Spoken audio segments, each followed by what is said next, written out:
மாண்புமிகு தமிழ்நாடு முதலமைச்சர் அவர்கள் இன்றைய தினம் அறிவித்துள்ள தமிழ்நாடு உத்தரவாதப்படுத்தப்பட்ட ஓய்வூதிய திட்டத்தை முழு மனதோடு ஜாக்டோஜியோ சார்பாக தமிழகத்தில் உள்ள ஒட்டுமொத்த அரசுரியர் சார்பாக அரசு பணியாளர்கள் சார்பாக ஜாக்டோஜியோ மாண்புமிகு முதலமைச்சர் அவர்களுக்கு நெஞ்சார்ந்த நன்றியை தெரிவித்துக் கொள்கிறது. வரவேற்று நெஞ்சார்ந்த நன்றியை தெரிவித்துக் கொள்கிறது.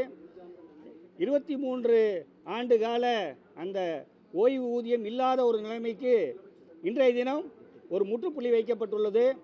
அதோடு மட்டுமல்லாமல் ஜாக்டோஜியோ நேற்று நான் சொன்னேன், ஜாக்டோஜியோ இன்றோட 9 ஆண்டை நிறைவு செய்து 10வது ஆண்டில் அடி வைத்து வைக்கக்கூடிய ஒரு சூழ்நிலையில் ஜாக்டோஜியோவோட ஒற்றை கோரிக்கை, பிரதானமான கோரிக்கை, எல்லா அமைப்புகளுக்குமான கோரிக்கையான அந்த ஓய்வூதிய திட்டத்தை மாண்புமிகு முதலமைச்சர் அவர்கள் நாங்கள் எதிர்பார்த்தபடி வழங்கியுள்ளமைக்கு மீண்டும் ஒருவரை அரசு ஊழியர் ஆசிரியர்கள் அரசு பணியாளர்கள் சார்பாக நெஞ்சார்ந்த நன்றியை